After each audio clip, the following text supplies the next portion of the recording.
All right, ladies and gentlemen, this is the Transitional Champion podcast.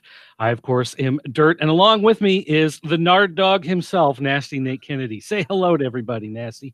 Hello, Nard Dog. That's isn't there like a Genesis game that is something to do with? Actually, that's a reference from The Office, as far as I know. But yeah, I think there's a Genesis game as well where you're like throwing hot dogs at like sea creatures and your skateboards. I don't know. It's called the Nard Dog. I would have to look it up. I can't think of it off the top of my head. There's a YouTube channel called Game Sack that always like makes that joke about it. Yeah. All right. Well, anyway, just a quick note for everybody. This is our first episode. We are planning to chronicle the Road to WrestleMania. So Royal Rumble through WrestleMania, Raws and Smackdowns, pay-per-views, any other news, whatever we may throw in there just in case, because stuff happens, maybe we want to talk about it. I am, of course, best known from being on That New Toy Smell years ago. I was also on Wrestling Radio, which was originally Wrestle Guide Radio for WrestleGuide.com, which was part of the Figures.com family back in the day. Also did the It Figures podcast, the Weekend is Dead podcast, the Comic Book Chronicles I'm still on now. I was on Comic Book Nation, just a bunch of random stuff through the years all over YouTube and various websites.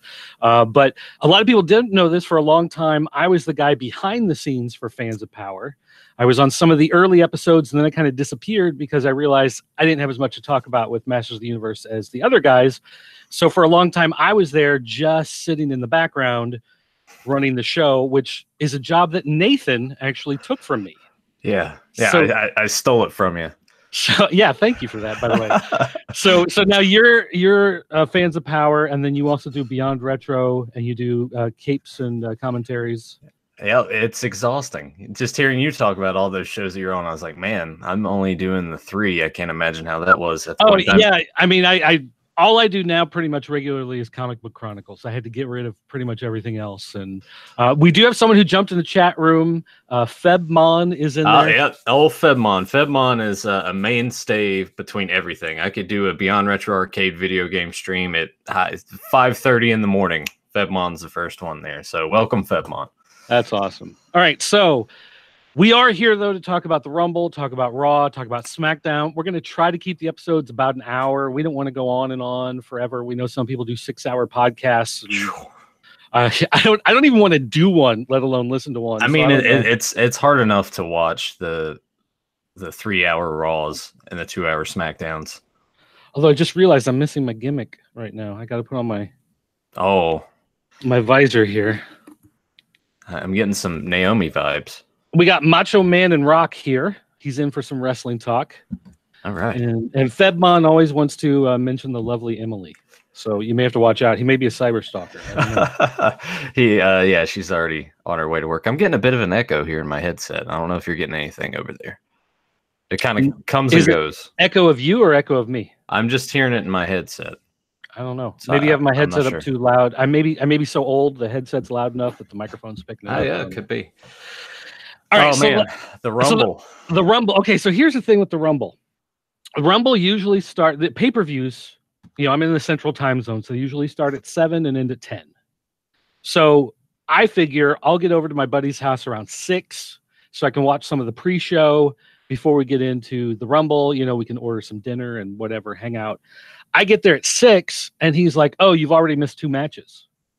I'm like, "It's 5 after. How did I miss 2? Because the pre-show started at 5 instead of 6, and the show actually went off the air after 11 o'clock.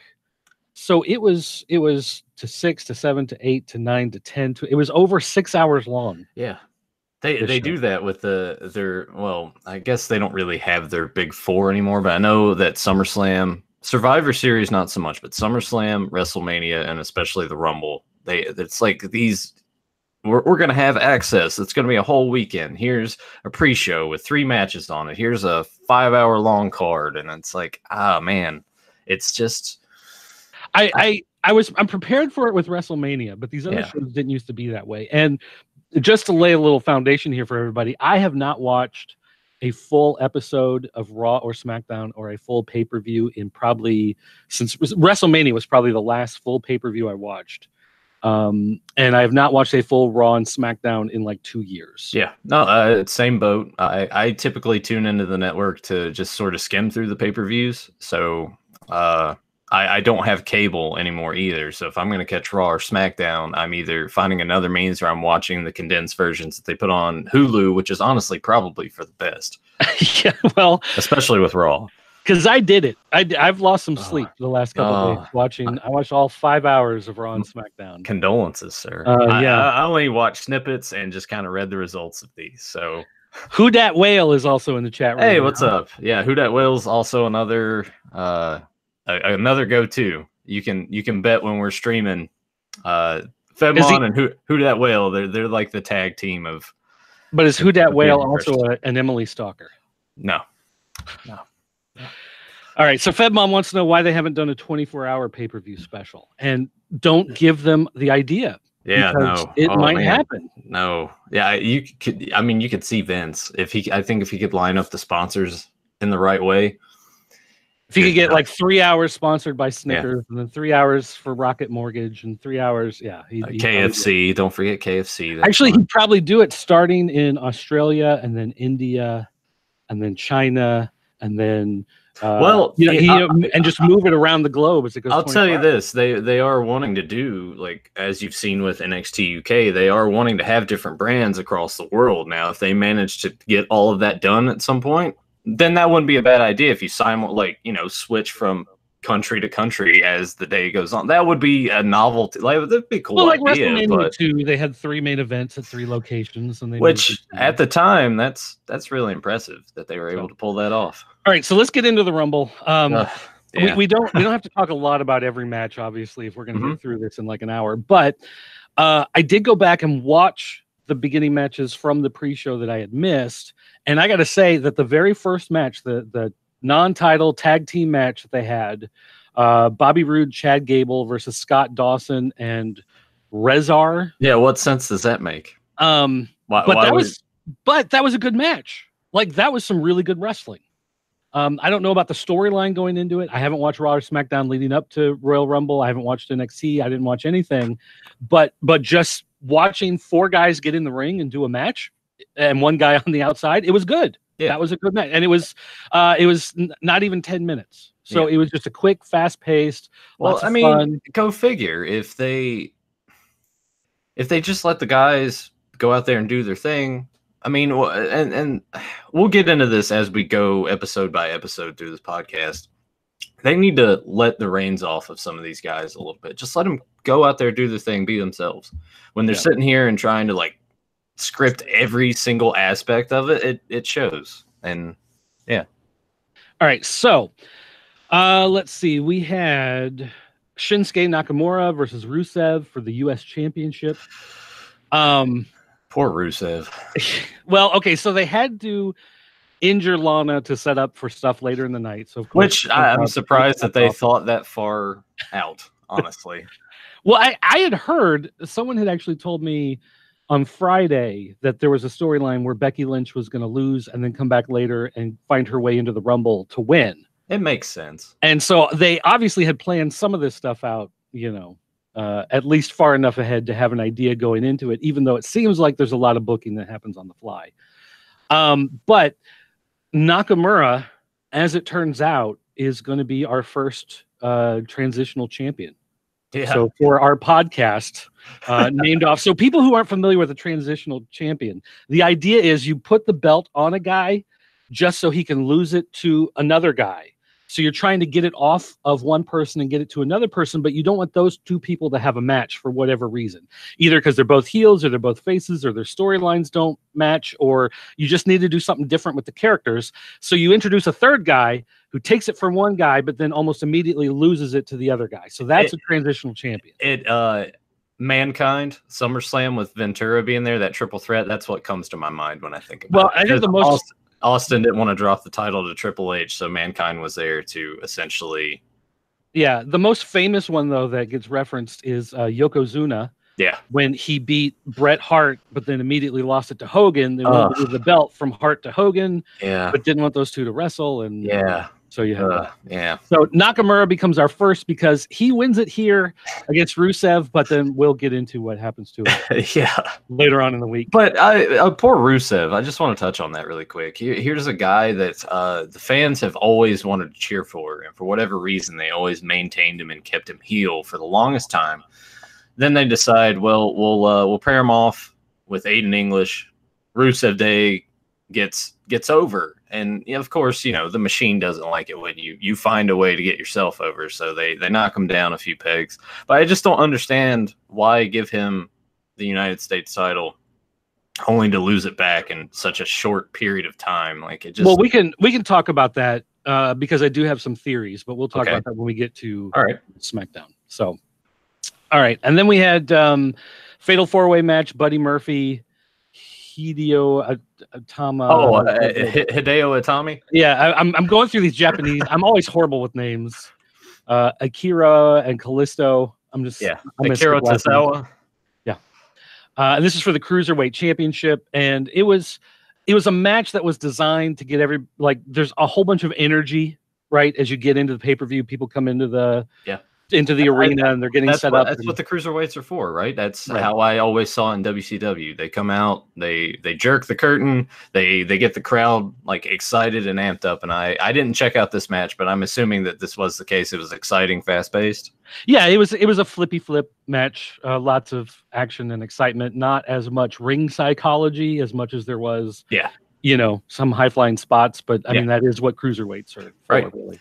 And news to come out of that, like Hideo Itami asked for and was granted his release, so he is no longer with the company as of today. And the weird thing is that a lot of times when something like that happens, either WWE will very much like pretend like it didn't happen, or they pretend like it was their idea, or they tell everybody nobody talked to this person because they're leaving, whatever. And this seemed to be a very amicable.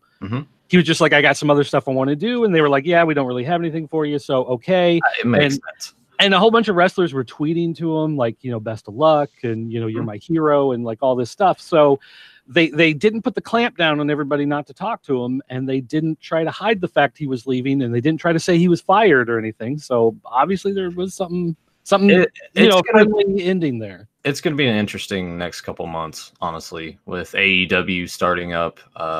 If anyone's not happy in WWE, will they be granted their releases, and will they go there? New Japan still like this hot thing, and Hideo Itami was he came into NXT, and then Finn Balor came in, and then Hideo got injured, and that set him back. Then he came back and he got injured again. So it just overall it ended up not working out for him. But I imagine wherever he goes moving forward, and once he goes back to his old moniker of Kenta, I'm sure he'll be back to kicking people's faces in. Maybe he'll go to TNA. He might show up on Impact, right? I mean, yeah, sure. Technically there are options, right? Because there's plenty now. There's TNA, which of course still exists for whatever reason. Somehow. And then you've got ROH, which is out there. There's Major League Wrestling, which is actually not bad, and I've actually caught a bunch of those on BN Sports. Okay. That's when Tony Schiavone is helping out with that one, and it's also set up in Florida, so they're getting a lot of guys who go to WWE training, but then don't necessarily get a contract or anything, so they pick them up to do a couple matches. They bring in a bunch of guys from Mexico and stuff like that. So it's a pretty good promotion, but it's on a channel that nobody gets unless you like to watch a lot of international soccer, which I do, but I'm probably like that small sliver of the population. Well, and that's kind of the problem with most of these promotions that are there now, which I'm hoping the AEW can kind of just hop over. I'm hoping that they can find, especially with all that money behind them, find a network that is more eyes on it, because Impact right now, I don't even know what channel they're on. They were on Pop or something. I think they moved to something else. I don't even remember the name. No, I think they're still on Pop. Yeah. Are they? Okay. Yeah. Well, I've got YouTube TV, so on YouTube TV, you just type in the name of the show you want, you hit the plus sign to add it to your library, and it just shows up. So I don't even know what channel most stuff is on anymore. All right, so into the Rumble, it was weird. I didn't realize it was a baseball field that they actually did the show at. Yeah. So they just have this tiny little stage, and the guys come walking up from underneath, and I'm like, did they just get off the J train? Like, what is this thing? They're coming out of the subway to come up. It didn't make any sense to me till I found out later. Oh, okay, that must be like the dugout or whatever they're coming from. I actually liked it. It's nice every once in a while. It was different. It was different. Minimalistic setup, yeah. But I miss pay-per-view stages. Pay-per-view stages in the late 90s, early 2000s where they each had their own gimmick. Yeah, and you would have like giant pyramids, or you would have walls of chairs, or you would have a castle, or you would have, whatever, that they don't do any of that stuff anymore. But they did do a lot of the augmented reality, which we saw at WrestleMania last year. I don't know if that 3D stuff that hangs above. Yeah, right. It's fine. And so for a lot of guys that came out, they had a bunch of augmented reality stuff. They didn't really do it a lot in the Rumble, but for a lot of the singles matches, they did throw stuff out there. So at least it felt like there was something more. Although they did the weird thing where they came out to the ring and then had to turn and go out, which is always like, why? I don't know. I don't know. They could have set it up in a different way, because you think baseball stadium, it's kind of like one corner going out. Why couldn't you have just the only thing I could think of is it has something to do with the cameras and the fact that they couldn't build a large tower because the way the stadium is a lot more flat, but whatever, it doesn't matter. All right. So main show, we opened with Asuka and Becky Lynch for the SmackDown women's title. It was a fine match, but I just felt like it went a little long. Yeah. It went almost 20 minutes, a little under 20 minutes. And it just, I don't know. I like Becky Lynch. I like Asuka. So I didn't really have a problem with the two of them having a match, but like I said, it just felt like it just kind of kept going. Like there was a point maybe about 12, 13 minutes in where it looked like they were going for the finish, and it kind of built up the crowd. And then it was, just a fake out, roll out of the ring. And then it just kind of died off a little bit, and it took a while for it to come back. So, but yeah, still, it was a good match. I could see where they're setting up to, because in my head, I know that Becky and Ronda had been sort of going back and forth, and you go back to Survivor Series when they were supposed to have their match, but then, Nia hit Becky and messed up her face, and she couldn't compete for a little while. So I could kind of see the wheels turning of this is where it might head to. So when I saw that she lost, I was like, all right, well, the shenanigans are gonna ensue. She'll end up in the Rumble somehow. Yeah. All right, so then we had Shane McMahon and The Miz versus Sheamus and Cesaro for the SmackDown Tag Team Championships. I've never been a fan of The Miz. I know. That's one of the few things that once I jumped on Beyond Retro and everything, it's the one thing that you and I always talked about, is you just say, I hate The Miz. I don't like The Miz at all. I was like, all right. And it's like, I've never thought he's been that good on promos. I've never thought he's been dynamic in the ring. There are times that he's looked really sloppy. Even when he was the champion, WWE champion for that short time, he looked strung out. He had, bags under his eyes. He was looking a little pasty and puffy, like he wasn't working out as much as he should have been. I just don't get it. I don't get it. But he does movies. He's a reality TV show, he's a good company guy. Like, he's someone that they can always rely on to leave a town and be somewhere and do a radio show at 6 a.m. They've always been able to depend on him. It's kind of weird to think of Miz as like a veteran now. And I didn't understand this whole thing that was going on with Miz's dad, and Miz's dad like being proud of him now. It's like, because he was WWE champion. I know.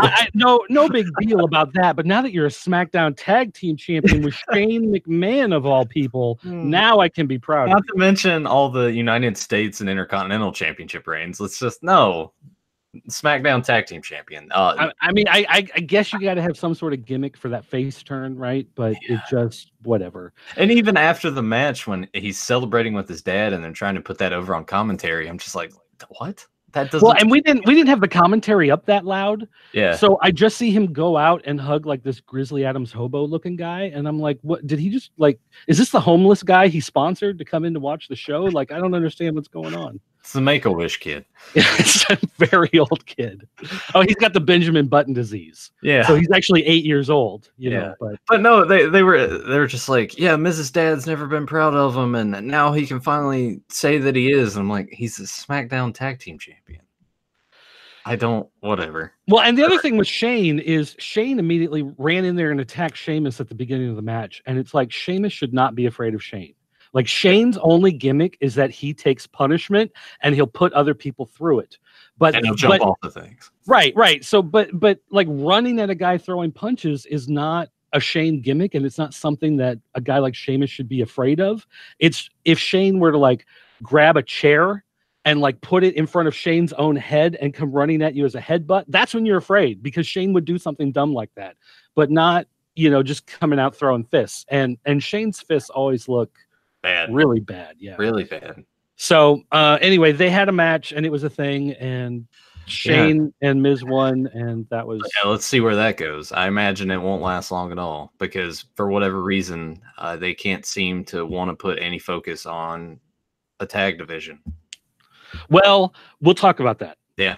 Because that comes into something else we're going to talk about later. All right. So they had Ronda Rousey versus Sasha Banks, and it was a lot of boos for Ronda Rousey. Someone in the chat was just talking about that. Who was talking about Who Dat Whale? I think brought that up in the chat room. Or I don't remember. But yeah, somebody was just talking about that in the chat. And Macho Man and Rock and Febmon were talking about that. People have been talking about Ronda Rousey and how she's just getting all this hate from the crowd. And like I said, I haven't been watching week to week, so I don't know exactly why. But it was pretty clear that the crowd does not buy into her. Well, I mean, you got to think about it. You have all of this homegrown talent that a vast majority of people have watched. Sasha, Becky, Charlotte, Bayley, all in NXT, work their way up, have their own championship reigns. And here comes Ronda, who's basically, you know, let's face it, it's similar to a Lesnar situation, comes in and they put the belt on her pretty quick. And I get it, but at the same time, too, for as long as she has been doing this, which isn't very long, I'm thoroughly impressed by her. I think she's decent enough in the ring, even if, from what I've read, she's had to go over and do her matches basically beginning to end beforehand with who she's working with to kind of get the vibes and all the spots and everything down. But I mean, at the same time too, like, she's pretty natural in there. You haven't really. You take Sasha or Bayley, you think in their first year of wrestling they were that good? I doubt it. Her promos are. And I guess we'll kind of get into that when we get into Raw, but her promos are just hit and miss when it's scripted and when they go out there, and she gets kind of like off. But as we saw on Raw, because I'll just mention it briefly, when Becky comes out there and does pick her, the promo that Ronda says right into her face, that was good. I like that. So yeah. More of that, less of the here's what you have to say. I feel like she was just saying that. Yeah, and one thing I caught at the end, though, so Ronda Rousey beat Sasha Banks. She went out, she celebrated with her, I guess, new husband, whatever. And then she got back into the ring with Sasha, and they did a little, like, respect, face-off type thing. But then Sasha did a 4 Horsemen interface. So is there now a female 4 Horsemen group? Oh, yeah. It's the 4 Horsewomen, as they dub themselves. Well, okay, yeah. Sasha Banks, Charlotte, Bayley, Becky Lynch.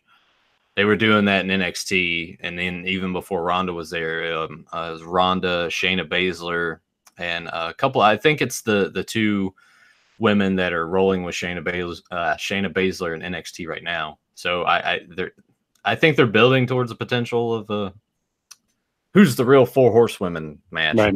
Okay. All right. Fair enough. We got the 30-woman Royal Rumble match.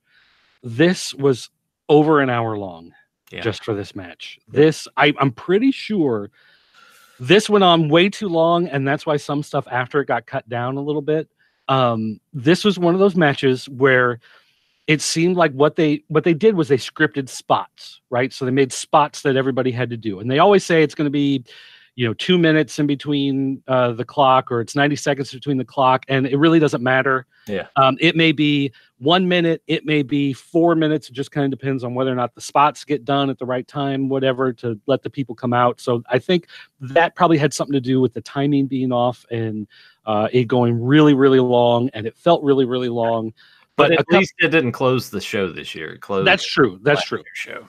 But some of we're not going to go over every person who came in, every person who got eliminated, whatever. We did have Beth Phoenix on commentary, which I thought was pretty cool. And one thing I noticed when Charlotte came out, it looked like she's had plastic surgery and she's gotten the mole off her face removed. You know what? I haven't looked at that. I wasn't paying enough attention to it. I was like, it was on, I was watching it, but I was kind of just also zoning out at some point because I don't know. I during some of these shows, I kind of get kind of bored. Yeah, well, better word. I mean, it's well, and it looked really bad early on because early on, you had a lot of people in there, and of course, they're just kind of throwing slow punches in the corner and putting them to the rope and trying to push them, and they won't go over. They're buying time. Yeah, it was a lot of really not in a realistic. Like, I'm really trying to get you guys. It's just like, all right, who's coming out now? Right. Which, I mean, that always happens in a Rumble. Yeah. But it just seemed to be a little more exaggerated here as they waited for a lot more people to come in so they could do some more of those big spots. Let's see. One thing though, there was somebody in there. I do know that she was from NXT, the Chinese pirate. I can't think of her name. Is it? You're putting me on the spot. Oh man. Well, I'm pretty sure it was Hojo in Japan. But I can't remember what her name is here. Is it the Kari Sane or is it the? Oh yeah, yeah. Kari Sane or something like that. Kari Sane, yeah. Carne Asada is what I wanted to say. But I knew that wasn't right. I want to say it's Kari Zane. I don't know why I want to say Kari, but I want to say it's Kari. Macho Man and Rock says it's Kairi Zane. Kairisane. Okay, so. She came out and I'm like, okay, Chinese pirate, whatever. I kind of think maybe I remember that. But she came out and does a couple moves, disappears for a minute, and then suddenly she's on the top rope and she does that Macho Man elbow. She's got a good elbow drop. And I was like, I didn't care what else happened in that match. Like that elbow was fantastic. Like that was the weird. Like I was turning. Like I don't care what other big moves. Like I don't care if someone comes in and puts 6 people up on their shoulders and does an F5. I don't care if they throw a chair. I don't care if someone. Kyrie, that's what it is. Yeah. I don't care about anything else. That elbow made me so happy. That's like her main thing. But yeah, former NXT Women's Champion. I think she won the inaugural Mae Young Classic, I believe. What I thought it was. Well, anyway, it doesn't matter. Yeah. So anyway, we had a lot of stuff. Oh, we had Vega from Street Fighter. Yeah. The female came out. Yeah. She ran under the ring. Yeah. And then she milked it for like 6 more entrants to open and look out, and someone would be fighting outside the ring, and she'd stick her head out and look around and go back, and it was way overdone. Yeah. But I mean, I guess you remind people that you're there. But then the payoff to that. But then the payoff came when she poked her head out, and then Hornswoggle poked his head out. And the funny thing was, we had just joked about that a few minutes earlier, where she poked her head out, and we were like, I wonder if she'll find Hornswoggle under there. Ha ha ha, because I think he went under there, 4 years ago and disappeared. Yeah.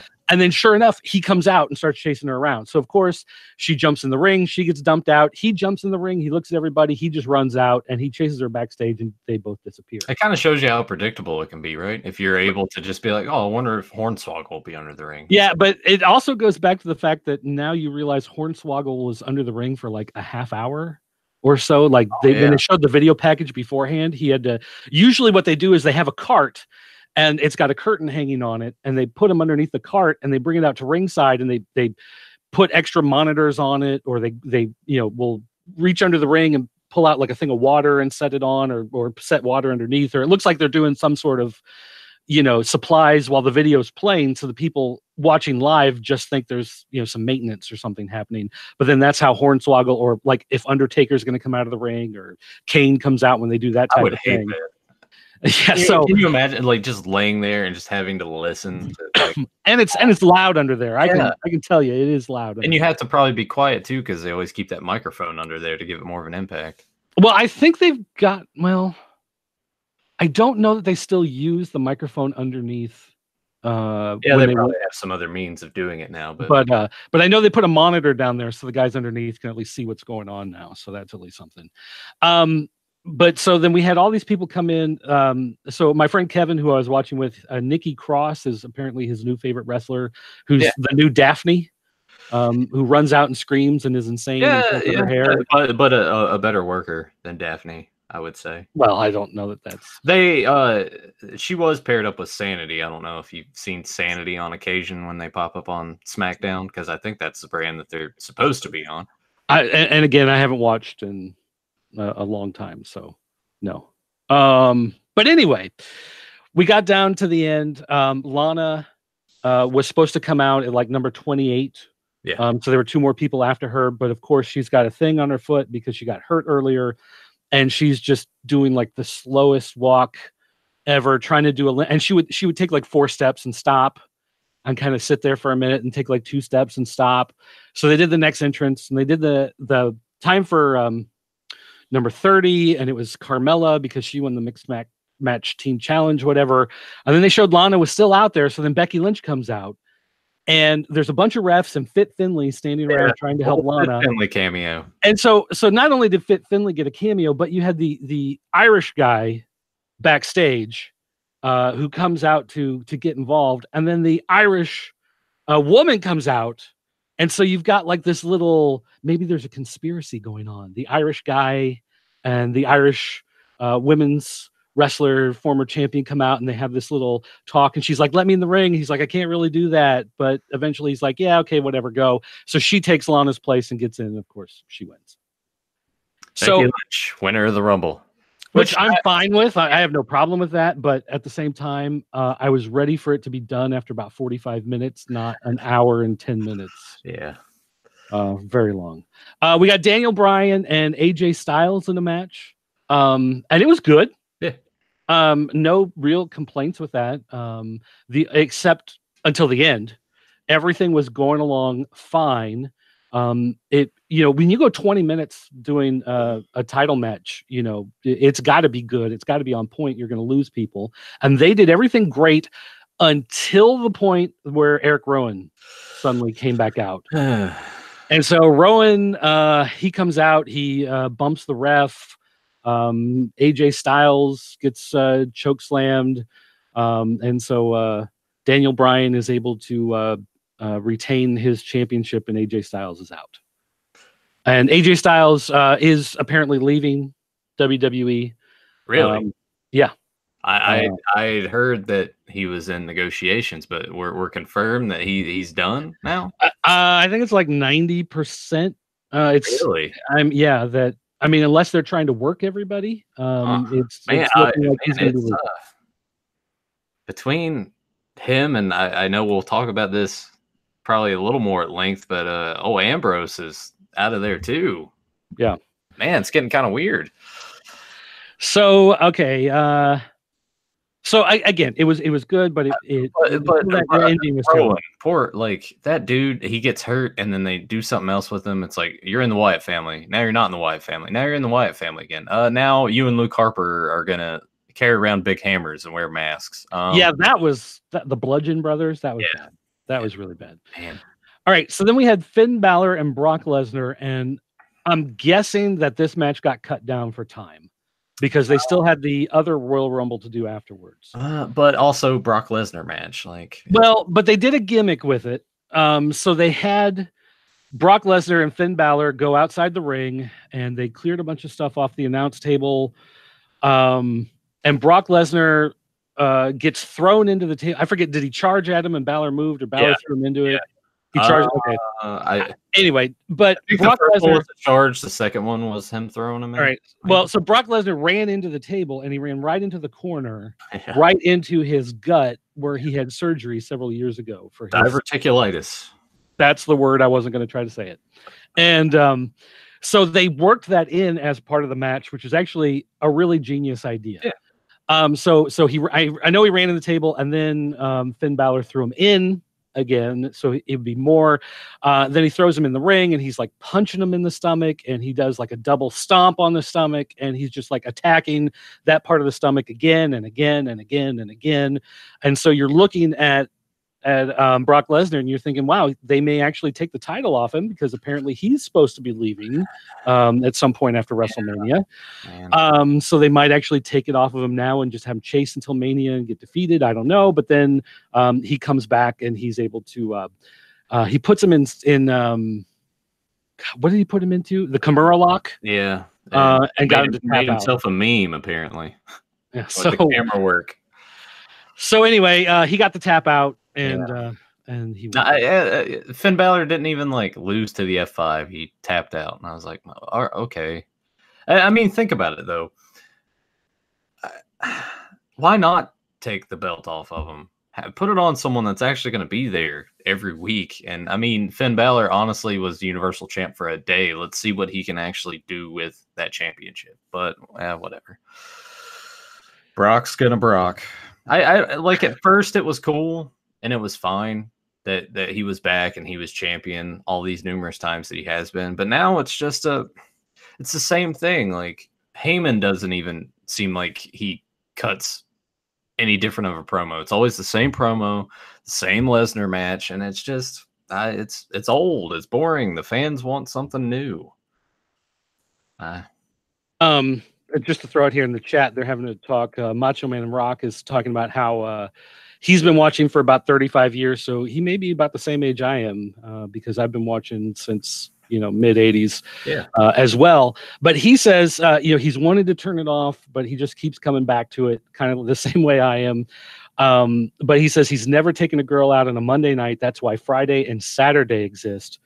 But I guess the problem is, though, SmackDown is moving to Friday on Fox, so he's going to have to rethink his women plans with that. All the power to him to still, after this amount of time, just, but you know what? Yeah, I'm sitting down and watching Raw tonight. It's tough. So Lesnar then beat up Balor more after 3 German suplexes, posed an F5. So I guess the one thing it tried to do is it showed that Balor was at least smart enough to try to do something, but you're just not strong enough to beat Brock Lesnar. So he lost, but he still comes across as a guy who's smart enough to know what's going on. And if he had a second chance, he might be able to find that breakthrough. Yeah, and I'm sure that they'll just squander any opportunity going past that to take anything that you just said and just negate it entirely. Which is more than likely true, but at least there's something there. Yeah. So then we had the 30-man Royal Rumble match. We had Elias. He was number 1, so he's out in the ring to do his performance. And the big return of the night is that Jeff Jarrett has returned to WWE television. They're apparently going to use him in a short feud with Elias going forward, but he does have a backstage job.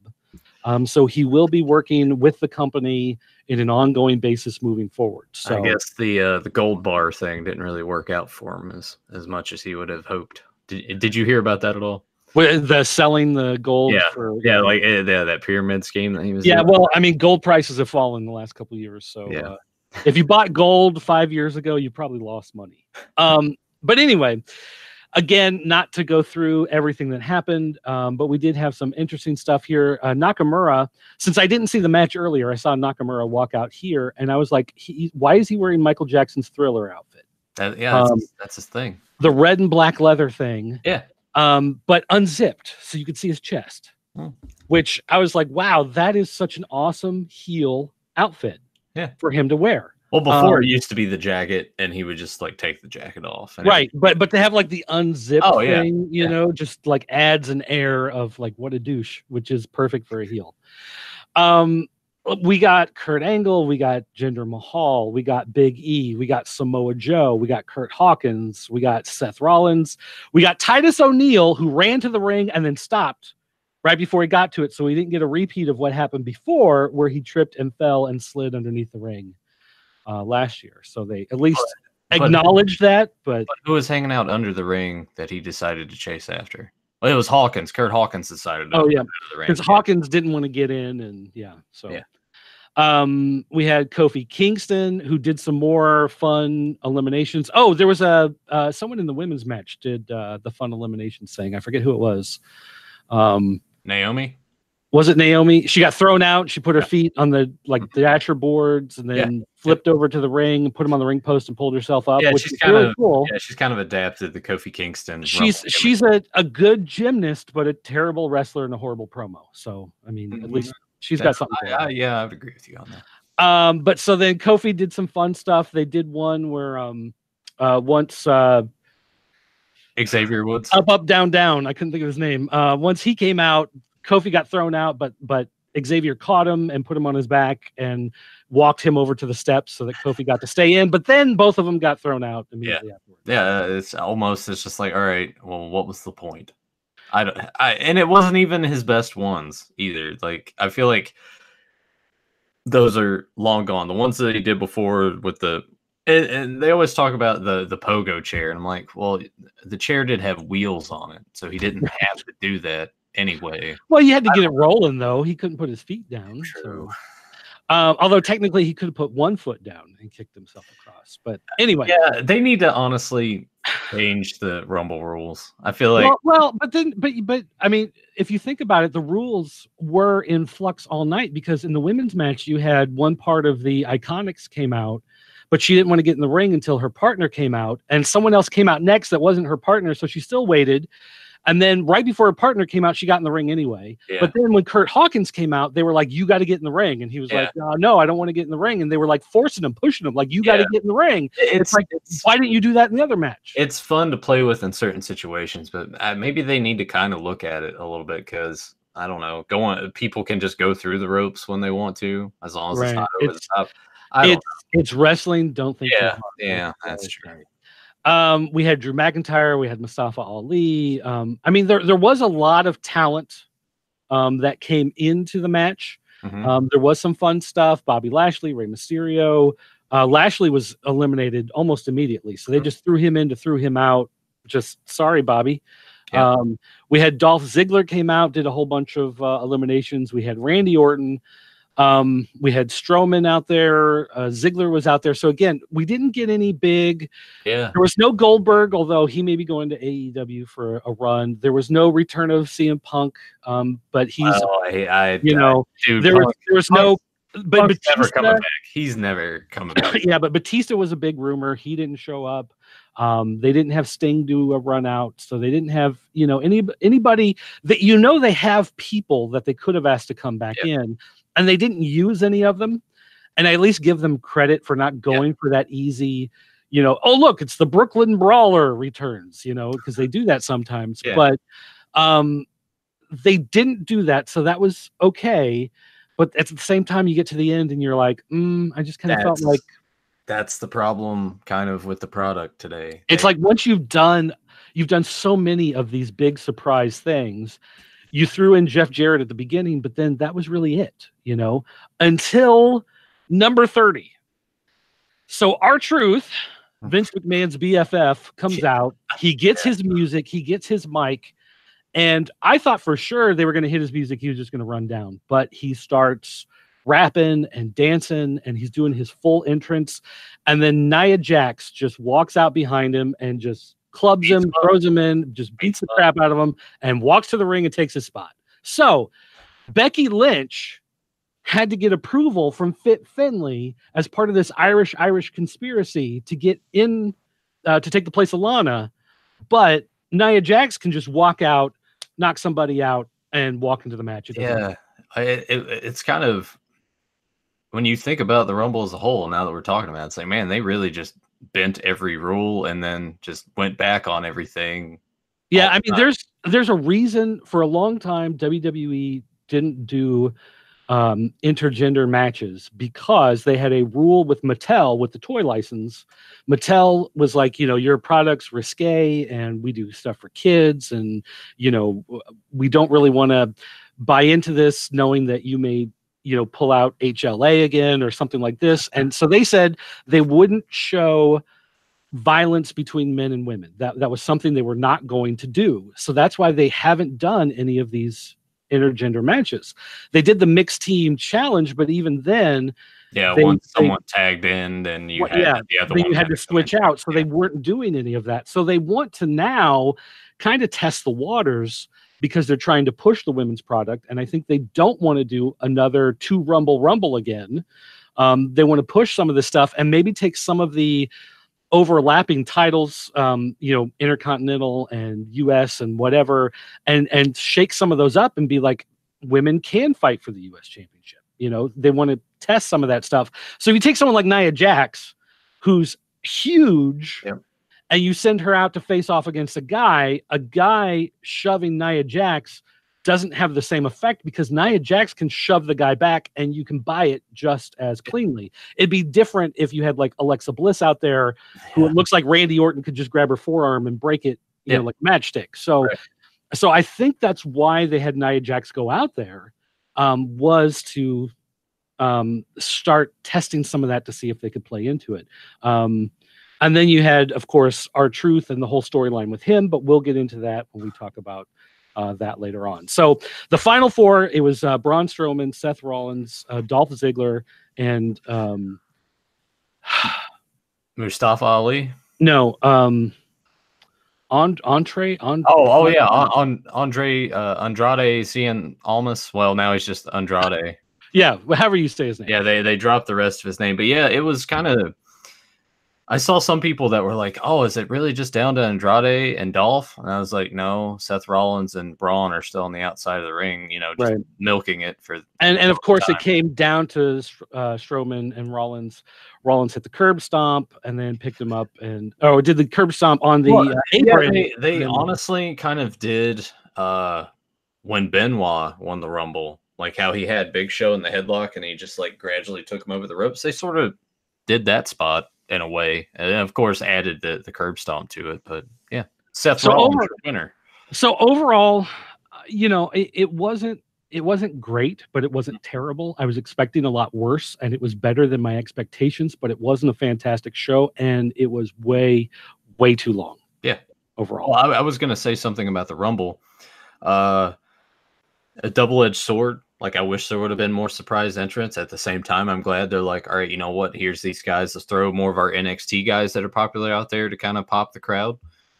But at the same time, too, you sort of realize, and this is by their own fault, with how they've just basically had the nostalgia acts come in and be on top, how they have. It's just, it felt like there wasn't a lot of star power there. Cena was injured, so he wasn't in the match. How would that have changed? Cena's technically not injured. He's just he's filming something or getting ready to film something. Okay. But here's the thing, Cena was never going to be in the Royal Rumble. Oh, okay. They advertised it because they had to fill up the baseball stadium. But he was never going to be in it. He starts shooting a movie, I think like February 4th or something. So he's got to like get in shape for the movie and be ready for it. And they couldn't let something happen to him during the match. I mean, I'm glad he changed his tune on that whole thing, because before he was like, "Oh, The Rock's off making movies and I'm here." I don't know. I'm happy. And part of that was also to play up the WrestleMania angle. Yeah. With him versus Rock. Yeah. So people have come back at him with that, but at the same time, that was an angle to sell another pay-per-view. So anytime that you can come up with some sort of angle that kind of legitimately makes sense to sell the feud, it works. So Cena said that about The Rock, but it wasn't, it was something that you could listen to and you can go, yeah, that kind of makes sense. Like, I see where he's coming from, but he didn't do it like because really hates The Rock and bit of like hostility. Right, but it's not everybody takes it out like the two of them hate each other backstage or something. I know that because he dared to say that. And it's like he said it for an angle and it worked the angle. And so it's probably something that they're like laughing about backstage now. It's not, like, what a hypocrite. It's like, calm down. They were running an angle, whatever. So, all right. We've got to go quick through Raw and SmackDown. Yeah. Well, I mean, it won't take long to get through those anyway, because honestly, stuff happened, but not a lot of stuff happened. Yeah, so Seth Rollins came out. He said, it's been his dream since he was a kid. And he said that if he won the Rumble, he wasn't going to do it, but he's going to do it. He's going to point at the sign because he won the Royal Rumble and now he's going to I mean, you could genuinely, I feel like anyway, you could see it on his face when he won that he was just like, it felt good to him to win it. You could see that. He looked like that little kid that was like, I want to win. And he's definitely someone who loves the business. So. Yeah. But he came out, he said he wasn't sure who he was going to challenge. It was something he had to think about. Triple H came out and Triple H said, I'm glad I pushed you. I told you that you had to take it to the next level and congratulations. And so then, of course, Dean Ambrose came out. Dean Ambrose was like, hey, we were a team. We were brothers and we've all fallen apart and whatever. And then he says he wants to, wrestle against Seth for the title. And Triple H is like, I got to think about it, whatever, goes to leave. And Dean Ambrose gets in his face, which I thought the way they played it was really good. Triple H goes to duck under the middle rope to go out. And Ambrose ducks under the rope to get right in front of his face. And through the ropes, he's like, do you have to ask your wife about it? Which I thought was a great way that they could set it up, a good visual. And so then, of course, Triple H books the match right then because you're a horrible boss if the guy can goad you into making the match right then when you weren't going to. So Triple H is terrible at his job is what we've learned there. Well, so when Triple H is out there talking to Seth Rollins and saying, I always I pushed you and all this stuff, because Triple H in NXT is one thing and is looked at as a face, but when he's here as the authority, he's usually the heel. What kind of vibe were you getting? Like the heel vibe from, or was more like a face vibe from him? No, it was very face. Okay. And especially when he came out, the crowd was chanting NXT, NXT, NXT.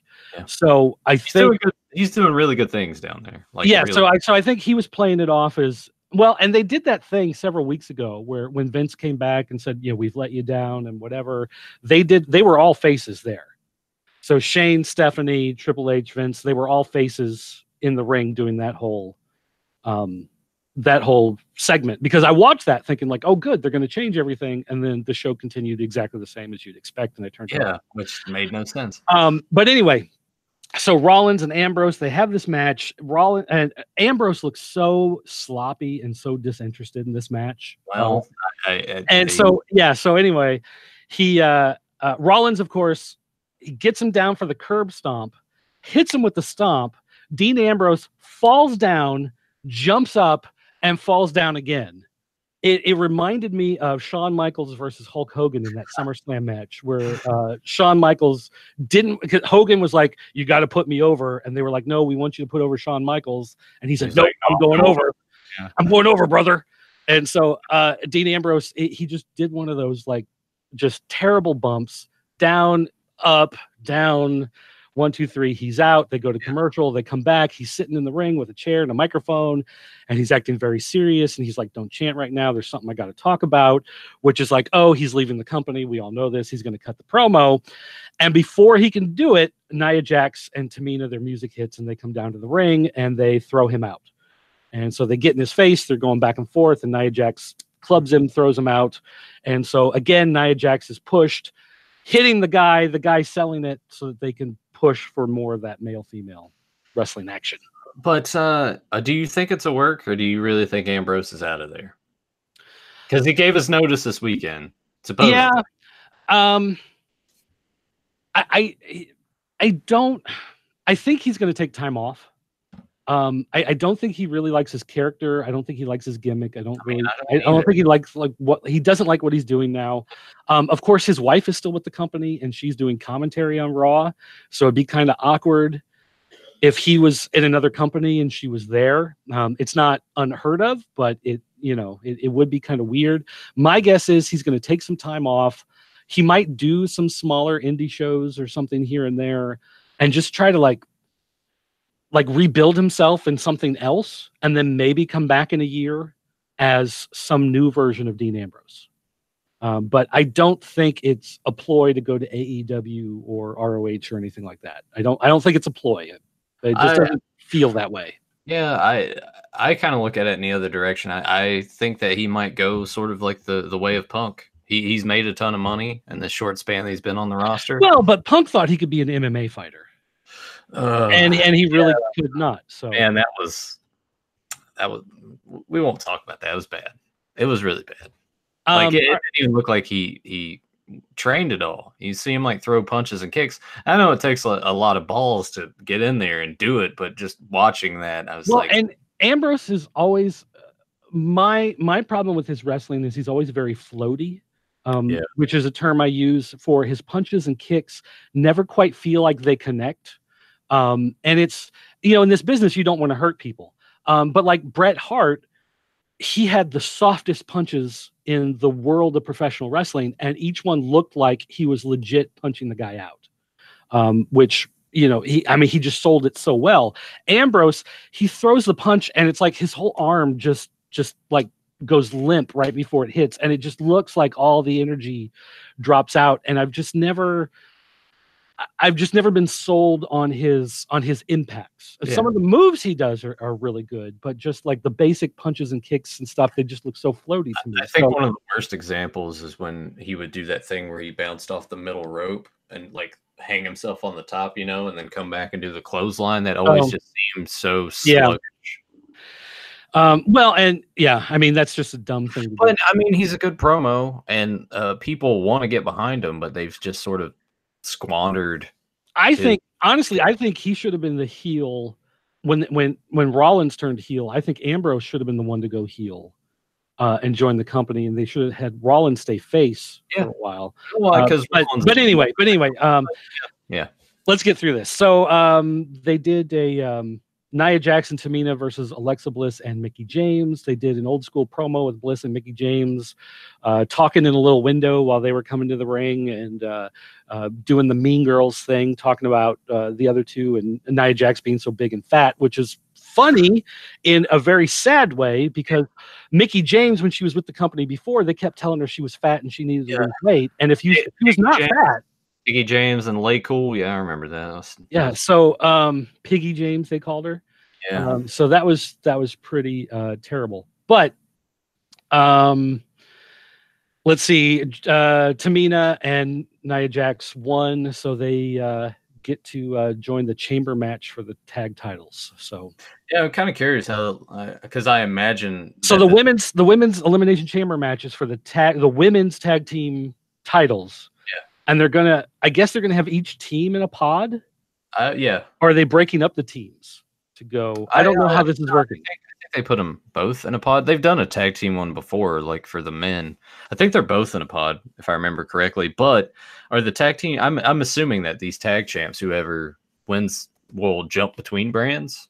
I would imagine that would be the case, because I hope it's not going to be we're going to have a Raw women's tag team and a Smackdown, because at this point, I'm like, there's too many titles. There's like way too many. So after we got that wonderful match, we got a Baron Corbin versus Kurt Angle match, which was one of the saddest things for Kurt Angle's career I think I've ever seen. Yeah. Baron Corbin, I don't know what it is with Baron Corbin. He must have blackmail on Vince or something, because he, like, okay, They brought him in to be the GM to work with Kurt Angle, and he started wearing the button-up shirts and the pants. And at first you were like, oh, that's because Kane was in the suit, so they want him not in a suit, but to be kind of dressed up, the business casual, whatever. But then you started to notice that Baron Corbin has a little bit of a gut forming, and he's lost, like at some point his shirt gets ripped open and his muscle mass just isn't quite the same. So apparently he's been wearing the shirts to cover his physique.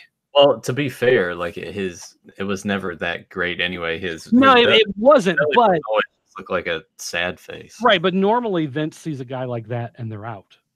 They become jobbers, they show up for pre-shows and then they're gone. And instead he was the GM of Raw, and then when they said the Raw ratings were terrible and they were getting rid of Baron Corbin and they brought him out to humiliate him, they still let him wrestle for a half hour.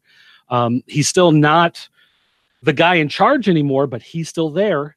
He hasn't been, pushed aside. He didn't disappear. So there's something about him that they like him, or they're willing to let him stay. From what I recall, Vince is pretty high on him. Yeah, and I don't know why, but I mean, whatever. But like I said, maybe he's got some photos or something. He's got Funaki gave him all the pictures, all the blackmail photos. But Baron Corbin and Kurt Angle, I mean, this went like 3 or 4 minutes. It was really short, and it was sad the way that they just jobbed Angle out here. He is in the twilight of his career, but I mean, granted, but he's Kurt freaking Angle, right? Yeah. They had Finn Balor come out to cut a promo. They had Lashley and his hype man come out. They got in his face. They beat him up. The little guy took off his shirt that said Lashley, Lashley, Lashley, and threw it on Finn Balor, and they walked out. So there's Finn Balor's. Leo Rush is all right. It's good that Lashley has a mouthpiece for him because he's hype man. Lashley's not a good promo, so to have someone that I agree. That dynamic works, and him being an Intercontinental Champion, I'm perfectly fine with. I think Lashley in the mid card is probably what's best. Don't strap the rocket to him and have him in one of your high profile matches like you did at WrestleMania that one year. Although I think maybe he should bring back the ECW championship that he held for so long. But anyway, that's the story. Let it lay, man. We got the Revival versus Zack Ryder and Kurt Hawkins. Kurt Hawkins, apparently it was his fault that they lost the match, so he's killing himself afterwards, like I'm stupid, I'm horrible, and Zack Ryder, being the positivity and happy guy that he is, was trying to like, no, you were great, and Hawkins is like slapping himself, no, it was me, it was my fault, and so I don't know what that's going to work into, but there's something there that they have going. Well, I know that the Revival asked for their releases, and we're told no. We're gonna refocus the tag division. You guys will be on top, so we'll see how that plans out. I'm kind of in my head thinking that they'll grant the Revival their release, but on the way out they'll lose, and Kurt Hawkins will get his first win and however many matches. He's got that losing streak, right? So they're building to something, whatever it is. We'll see how that goes. But we had Elias come out to do a promo, so of course you knew Jeff Jarrett was coming back out. So Jarrett came out to jaw jack at him, which of course brought the Road Dogg out, because Road Dogg was the roadie. That's where his name came from. Although I noticed that Road Dogg has a gut very similar to mine nowadays. Oh yeah, it's kind of interesting. Well, I mean, he is, man. Jeff Jarrett and Road Dogg are what, in their 50s now? They have to be. They're pretty old. And like I said, Jarrett, it's been revealed that he does have a backstage job. He's going to be working with the company outside of being a performer. So they will use him in these short little feuds here and there, or, just to transition somebody or give somebody something to do. I thought he looked good in the Rumble. Yeah. He didn't look as good here tonight. And I think the problem was he was wearing actual cowboy boots instead of wrestling boots. So it looked like as he was moving through the ring, like his ankles didn't have the mobility he really needed. So it looked a little more awkward. He did say slap nuts in his promo. He did say slap nuts, and that made me very happy. I was kind of hoping, since he came out as the Double J last night, he would come out as slap nuts tonight, but they didn't do that, but at least he got to say it. I mean, they own the rights to it. Why not? So anyway, so Elias ended up, though, beating the crap out of him, and he ended up hitting Jeff Jarrett with the guitar. So Elias is heel again. He was face. Now he's heel. Oh, I didn't know he was supposed to be face. I guess it seemed that way from what I gathered, that they were he was sort of leaning face, and I guess now he's just full back to where he was months prior. I don't know. All right. Well, anyway, one thing that I thought, though, was weird about the whole thing is that when Road Dogg came out, the crowd started chanting, doing the holy shit, and he was like, no, this is a family show, don't do that, and it only made it go louder, and he's like, oh, I guess I screwed that up. And I'm kind of thinking, you knew what was going to happen by bringing attention to it. Yeah. I mean, the day after a big pay-per-view and people are doing chants, you draw attention to a chant, especially if you tell them to stop, it's just going to get louder. So that was something there. We had another Elimination Chamber qualifier. We had Sarah Logan and Liv Morgan against Natalya and Dana Brooke. And of course, they had Dana Brooke insult Natalya before they came out to the ring. So you knew that team was going to fall apart. Yeah. It was just a short, nothing, terrible little match. I would assume as such. Quick roll up, and it was over. Yeah, talent involved. No need to make that go 15 minutes. They had they did do a thing backstage with Mojo Rawley yelling in front of a mirror, and I was afraid for a minute that Ultimate Warrior's reflection was going to show up in it, but something similar to or Danny Spivey, they did that in WCW. Yeah. But didn't happen. So taking me back with that one. That's very obscure. Like that was the whole like Paul Orndorff thing, right? Was it Orndorff? Yeah, maybe it was. Yeah. So yeah. With the white wig. Yeah. Terrible. Ugh. So anyway, then we got Ronda Rousey versus Bayley. So Ronda Rousey came out and she was talking whatever. Bayley came out and you got to defeat me, and we were friends in NXT, and what happened, whatever. So they got into a match right then and there, and of course Ronda Rousey won. Becky Lynch's music came out. The music happened. She came out, and Ronda Rousey, like she's like cutting this promo, and it looks like she's starting to cry. Like her mascara, it looks like it's starting to like run down in the corners, and Becky Lynch gets in her face, and she's like, unlike Seth, I don't have to think about it. I want to fight you at WrestleMania. I got into your face on Smackdown last year and left you in the middle of the ring, and you never came looking for me, so I know you're afraid of me, and blah, blah, blah, worked into all that. So I'm fine with that. Ronda Rousey, the rumor is that she's leaving. This may be... she can sort of come and go as she pleases, sort of like how Brock does. But I think the plan for her was something about starting a family, and then I guess like if that happens, then she'll come back after the fact. I don't know. Right. Well, it's kind of similar to Awesome Kong. Karma. Yeah. Kamala. Wrong gimmick, Doug. Wrong gimmick. So anyway, we got Braun Strowman and Drew McIntyre having a match, and it was nothing special. But then Corbin came out, got in the middle of the match, and it was a big DQ, and it went nowhere, and it didn't solve anything. But it looks like Baron Corbin and Braun Strowman are going to have a feud now going forward. So I want them to do something with Drew McIntyre. I feel like he needs to be pushed pretty. The problem is they need to find that hook for him. Yeah. And they need to find some gimmick aspect that they can play off of. And just being the guy that Vince McMahon said was the future of wrestling isn't it. There's got to be something else. And I don't know what it is, but they've got to find that one thing about his personality that they could crank up to 11. Well, they try to say he's the Scottish psychopath, but he's done nothing to show me that he's like a psychopath. It's the same thing with Ambrose and being like unhinged. It's like, no, he never really showed me anything that he was just like totally nuts and crazy. Like, they need to take, as you said, they need to take something and just crank it, because he's big. He's got the look that Vince loves. So what they need to do is bring back a revival of the 3-man band. No, and then that's the skyrocket to the top. Well, I mean, Jinder Mahal is a former WWE champion, so maybe they can do a 5-man band.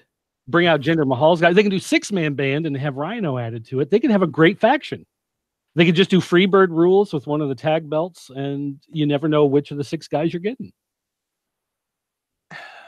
I hope that none of the officials of the company tune into this podcast. You're giving them terrible ideas. All right. So anyway, our main event. It wasn't really was it ever really a match? Seth Rollins picks who he's. Yes. So they had. They introduced Seth Rollins, but Brock Lesnar came out instead. And Heyman talked about, what you expect Heyman to talk about. They said that Rollins was going to face Daniel Bryan because they didn't want to face, Brock Lesnar. And so Rollins comes out and gets in his face, and he punches Brock Lesnar, and the two of them go back and forth. And at least they did the smart thing, which I got to give them a point of credit for, which they had Lesnar still playing off the midsection, playing off his belly, the injury. He's actually selling that. So he does the F5 and he gets up and he's grabbing himself, but then he does another F5 and he gets up and he's grabbing himself, and he kind of starts to wander away, but then he goes back, picks him up, does another F5, comes back, does a 4th F5, and then finally, and then I guess after like the 3rd one, Seth Rollins was, crawling up the ropes. He's like, "Come back, you coward, come back." And so he comes back, gives him the other F5, and then they leave. So that's how the show ends. That's how the show ended. So again, it wasn't as bad as I expected, but 3 hours is still way too long. Yeah. And I was kind of sad that we didn't see more of the people who had such a big part, the NXT people who ran out during the Rumble. They didn't come out to have big matches here on Raw. to show that they have graduated. So the question now is, did they actually graduate to the main roster, or are they just mixing NXT in as a separate brand? Yeah, not yet. I would assume usually that happens. Mania is when they want to like definitely bring those guys up. I feel like the dogs are going to start barking at me here in a second. All right, so real quick, now we got to get through SmackDown. We had Becky Lynch.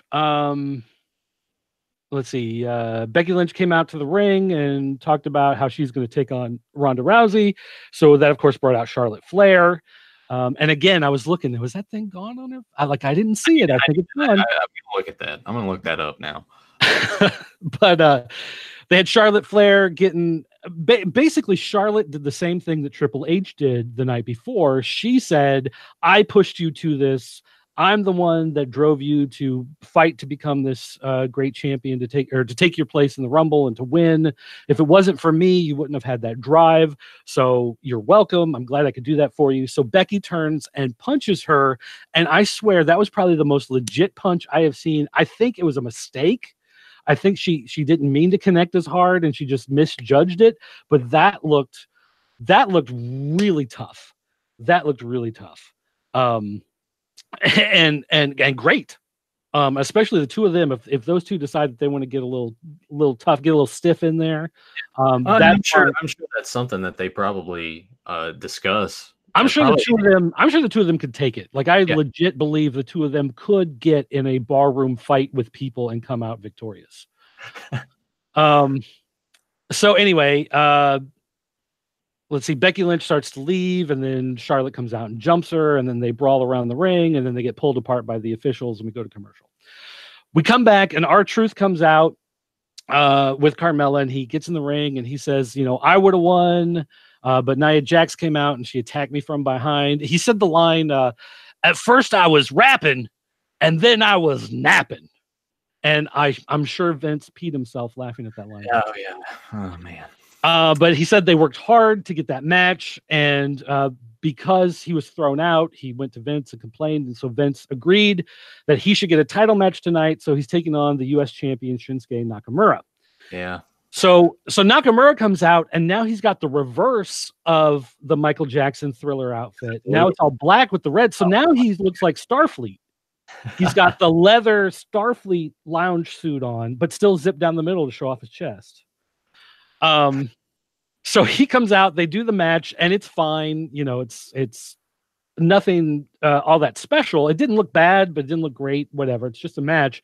But then Nakamura goes in for a submission move, and R-Truth just kind of rolls him up real quick. 1, 2, 3. But Nakamura kicks out right at the 3, and they get up and they start to keep fighting, and the ref calls for the bell, and they hear the bell, and they're like, what, really? Yeah. And they're like, yeah. They show the replay, 1, 2, 3. Yeah. The ref hands him the belt. So then Rusev comes down, and Rusev says, I shouldn't have lost the belt. It deserves a better champion than Shinsuke Nakamura, so it sure deserves a better champion than you. So you and I need to have a match.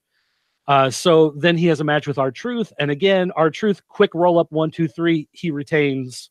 He gets to keep the championship, but then of course Nakamura and Rusev, I think they kick him around a little bit afterwards, and they laid him out, and they go backstage. So R-Truth basically won the United States Championship in the most R-Truth way possible.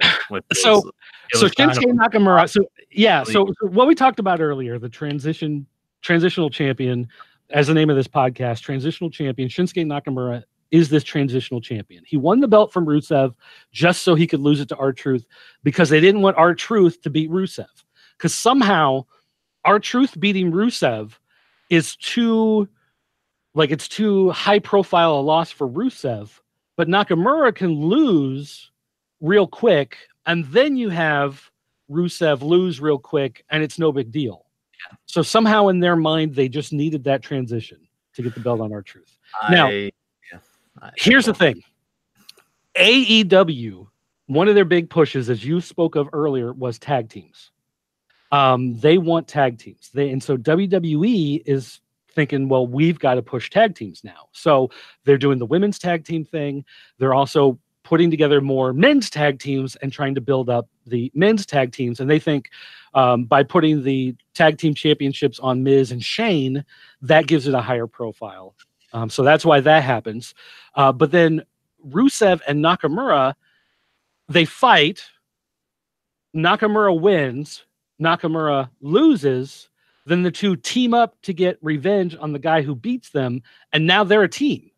Because we see them backstage later on. They're talking to the Bullet Club. Anderson and Gallows. Anderson and Gallows, yeah. And so they come up with, together now, Rusev and Nakamura are a tag team to take on that tag team. So WWE, out of this whole mess of everything, was to get a tag team out of Rusev and Nakamura so they can build up the tag team division.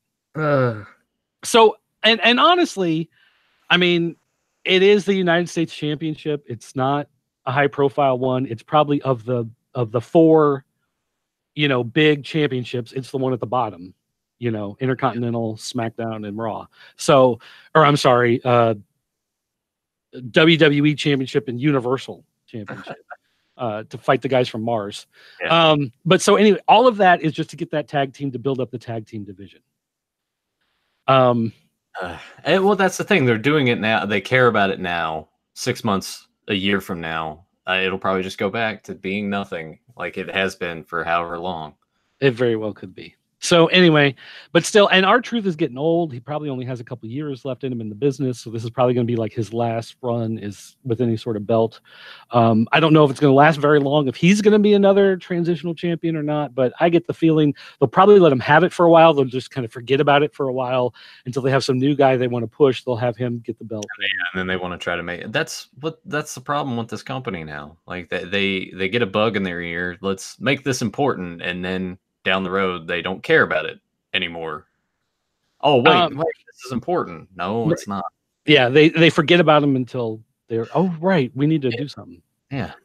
They did this weird segment with Becky Lynch backstage where she's getting in a car and the interviewer's like, hey, you didn't get medical treatment. And she's like, I'm fine. I can take care of myself, whatever. She gets the car, drives off.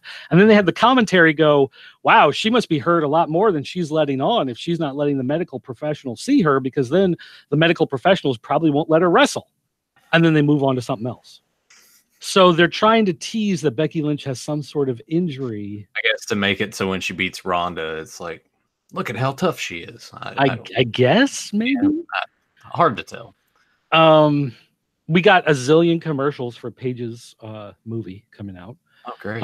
Which apparently, so this Paige Wrestling with My Family movie, I didn't realize it, but it was written and directed by Stephen Merchant, who's the good friend of Ricky Gervais that helps write like all these shows, does The Office, did An Idiot Abroad, does all that stuff. And apparently he's the one who was behind getting this movie put together, which is weird, so bizarre. Right? Yeah, it's like here's The Rock that's kind of putting his forefront into it. Like, let's get this rolling, and then when you see the commercials, you see the commercials for it. You see The Rock in it, and then you see like the guys from Shaun of the Dead are both making appearances in there. I think there were a couple people from the British version of The Office that appeared in the scene. So they're actually, I don't know if maybe they're hoping that. Hey, we got this British guy. Let's throw in a bunch of these British known actors. So all the nerds in the US will be like, hey, I recognize those guys. And then people in Britain will go, maybe we should watch this. Probably. There's the WWE UK thing. Yeah. So, synergy. Well, Vince has always wanted to not be a wrestling company. He's always wanted to be something more. So we'll see how that goes. They had Rey Mysterio. They had Vega. They had what's his name? The other three name guy who's not Alberto Del Rio, on Andrade. Yeah, whatever. They did some fighting. I don't think it was ever actually a real match, but they did something to fight back with them so that they could show that they don't like each other and they're going to be building some sort of feud. We got this is where they did the thing where we got Rusev and Shinsuke Nakamura versus Andrews and Gallows as a setup for a tag match. We got Miz and Shane to come down, and we got Miz's dad out there. And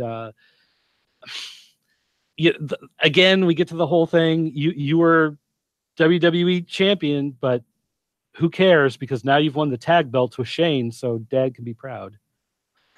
And there were, again, more chants in this show. There were tons of chants from the crowd. You always get that, when you get your big shows after a pay-per-view.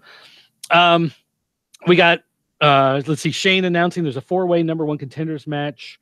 And they brought out a whole bunch of teams. Wait. I missed New Day, the Bar, Heavy Machinery, and the Usos. Is that what it was? Yeah. So that's where it was. So Usos, New Day, the Bar, Heavy Machinery. Okay. And I got to say this, like Heavy Machinery, they are one of those teams that they will never be top tier teams. Like they are there to be your journeyman, your mid-tier guys who will always get a shot but never win.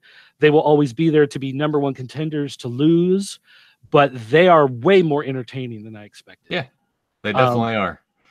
And considering one of the guys in Heavy Machinery is built like me, I'm actually kind of impressed. He's pulling off some Bam Bam Bigelow moves out there. Well, I mean, what is it? What are their names? It's Otis and who's the other guy in the team? Dozovic. No, Dozovic is his last name. It's Otis. Oh, all right. So it's all right. Yeah. Okay. Was it Tucker Knight? Is that who it is? Yes. So Otis, he's in there with Big E, and like they're the same size, and Big E's like a big dude. So like that, when I was thinking about it, I was like, well, if Otis is in there with Big E, like obviously he might be a little bit smaller or something. No, they're the exact same size. I'm curious to see where that's going to go. What they right, and they even had Big E like beg off of Otis at one time, which was kind of weird. But so they did this elimination style instead of first pin. So you had teams being eliminated, they would roll out and the other guys would continue on till eventually it came down to just the Usos and the Bar. And then the Usos did their wait, was it the Usos? Yeah, the Usos won, right? Yeah. Usos did their they did double super kick in order to win and get their spot in the Elimination Chamber tag match. So and Usos, I'm not the biggest fan of the Usos. There's something about when they first came out, I was fine. It was like, okay, cool. They're doing the gimmick, the Islanders, whatever. But then they turned heel. And so then they were trying to be like cocky street rapper thing, which what? Now they're face again, right? And then, I think so. Yeah. I don't know. It's just, it's weird the way that so now they're trying to be face, but they're still doing the street rapper gimmick thing. So yeah, I don't know. I honestly prefer that over the Islander thing because the chanting and stuff, while it is part of their heritage, like the entrance part of it, just too long. But I like the Islander. I mean, because if you look at WWE, I mean, professional wrestling, WWE is really the backbone that has kept professional wrestling alive. As much as you hate to say it, like professional wrestling is WWE, but WWE is really built on the backbone of the Islanders. Sure. Peter Maivia, even though they gave him a different gimmick, I mean, he was part of that family. You had, all the Islanders that came in, Haku and Afa, Wild Samoans, Wild Samoans, head shrinkers. So again, it's like I like when they play back to that because it's a big historical part of the industry. Really, it's big. And then when they downplay it, I'm just like, it's like, all right, whatever. Yeah. Daniel Bryan had a promo. He came out and he wanted to know if the fans remembered who won at the Royal Rumble because he's going to have to fight somebody. But of course, they said Becky. Yeah, they start chanting for Becky, which I thought was funny. But he says that he's not just the champion, but he's also a champion for the planet. And this belt represents the corporate greed and the industrialization of farms. And like, I don't know. How is he the heel? I'm sorry. How is he the heel? Oh, that's definitely heel. Yeah. He's the guy. You go to a party and there's like 30 people and you walk in, you say hi, and you're talking to somebody and the person walks up and they're like, oh, hey, how you doing? Are you liking your drink there? I can't drink that one because I'm vegan, but all right, I hope you have fun here. Like, he's that guy. Yeah, point taken. Point taken. I gotcha. It's like, you wanna go grab some lunch right now? Well, is that cruelty free, Starbucks? I mean, because I don't wanna, if that cow was in a cage and they took it. In fact, we shouldn't even use milk. I want soy. I only want soy in mine because I don't want an animal to cry. Like, that's who he is right here, and that's totally here. Totally. Yeah. So, but here's the thing. So he throws away the belt because the belt represents the dead cow, and the cows have feelings and whatever. Yeah. Which, in all honesty, is actually him saying, your sacrifice was in vain, and now I will not respect the life that you gave up. I'm throwing you in the trash, and I'm bringing out this new. Oh, well, didn't the crowd chant recycle? Yeah, something like that. Which apparently that was an idea that they were going to do, is have him bring out one that looked like garbage. Yeah. Because it was all recycled, but then they thought it might look too much like the hardcore belt and whatever. Yeah. So they went with, instead, they bring out one where it's like the strap is made of hemp. Mm-hmm. And all of what would be the metal pieces are wood carvings. Nice woodwork, by the way. And instead of jewels, he's got like river Pebbles. Stones and it looks cool. I think it's fun. It looks like just a palette swapped version of the regular title. I think it's cool.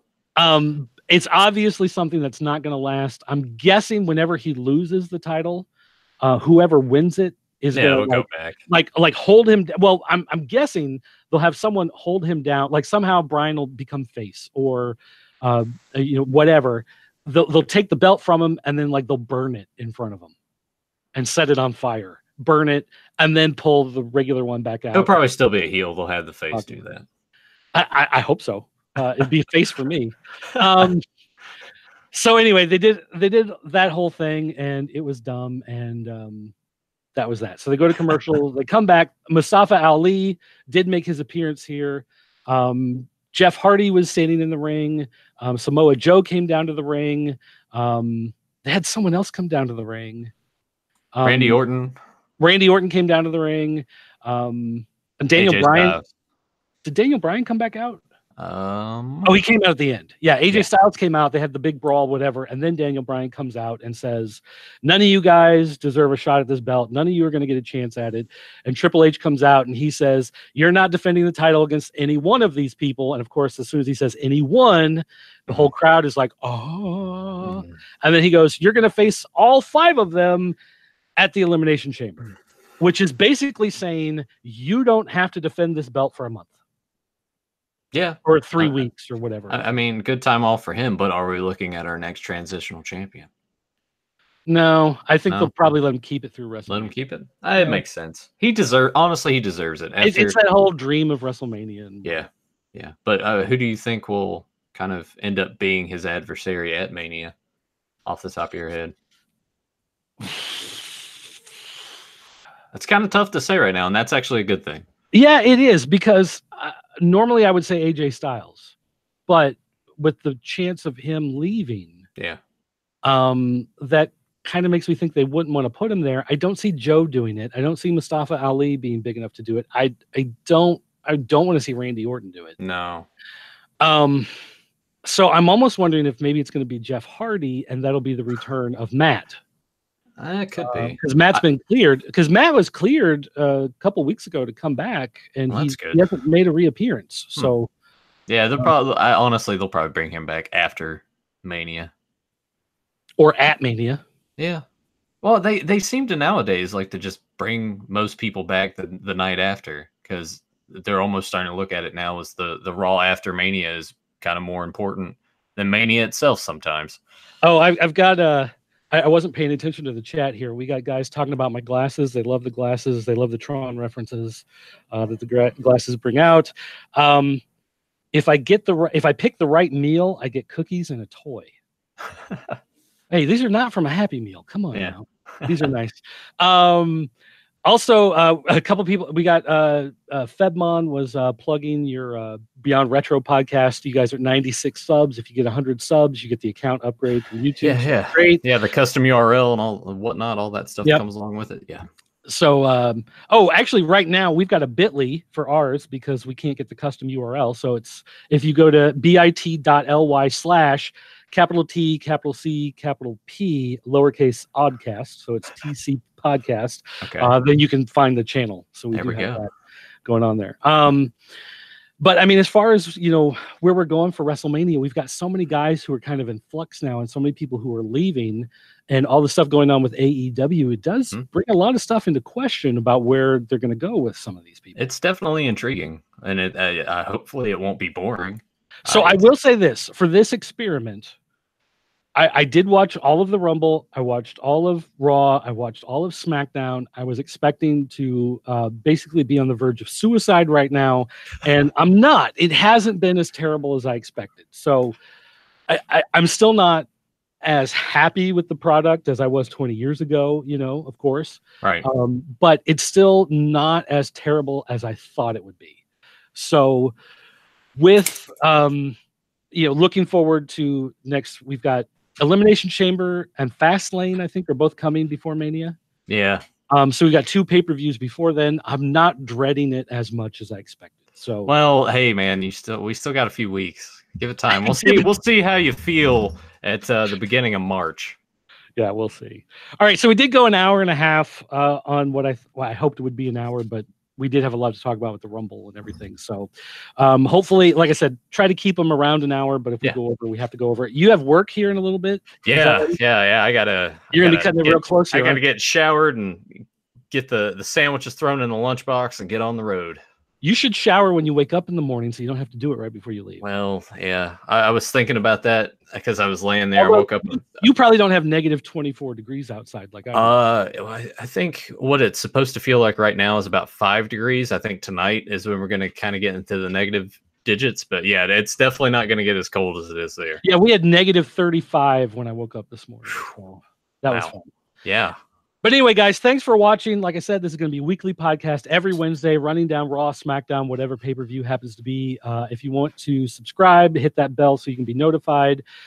At the Transitional Champion podcast page, if you do the search on YouTube, you'll find it. We had to do this one through my personal account because I didn't realize, even though I set it up as a sub-channel of my own account, you still have to wait 24 hours after you verify before you can go live. So 3 o'clock this afternoon, we can go live. That doesn't help right now. But next week, we will be on the TCP channel. We will be going live. We're also going to be doing the thing where we strip out the audio, throwing up the audio podcast on Podbean and iTunes. So if you want to catch the audio, throw it on your Zune and take it with you when you go out around. Yeah, that's a good reference right there. Actually, I bring it up because someone just gave me a Zune. All right. I don't know if do I have it sitting right here. Someone gave me a Zune, the 30 gigabyte Zune. They gave it to me on Sunday at the still works. pay-per-view. And well, they didn't have a charger, so they didn't know if it was going to work. But they were like, "You can just have it if you want it." And I was like, "Heck yeah, I want a Zune. Are you kidding me?" So I jump on Amazon. It's $6 for the charger. I charge it. I let it sit. Sure enough, it works. Had to do some weird stuff because it wanted to do updates, and of course the servers are offline, have not been around in a while. I don't know what I did with it. I thought it was sitting right here. I set it down somewhere, but yeah. So I do have a Zune now. Played with it last night. It's great. So that's going to be my fun piece of technology to play with for a while now. So Zune, kids, get on that bandwagon. We're bringing it back. We're bringing it back. That's right. We're taking it back. All right. Thanks for watching, everybody. And we'll see you next week, next Wednesday. Same time, different bat channel. Hope I see you all then. Thanks for Ultimate Warrior. I was thinking because Danny Spivey.